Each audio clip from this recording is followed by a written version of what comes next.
In Finqu, custom checkout is the default payment solution. However, if you don't want to use it, you can install other payment methods instead. For example, Stripe or PayPal. In this video, we'll use Stripe as an example. Let's start by installing the app. Go to Online Store and choose Payment Methods. On this page, click View Apps. From the list, find Stripe and click Install. An installation dialog opens on the right side of the page. Here, review and accept the terms of use. Then click Install App. Next, you'll be taken to a page where you need to authorize the app to modify payment methods and orders. Click Authorize.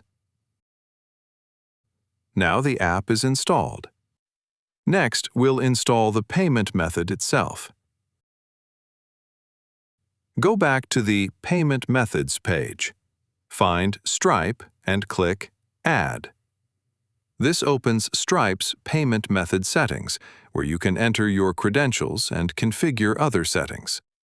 To do this, you'll first need to sign up for a Stripe account in order to get the required credentials. Once the details are filled in, the payment method is ready to use. Other payment methods can be installed in pretty much the same way. For more detailed, payment-specific instructions, you can always visit help.finq.com.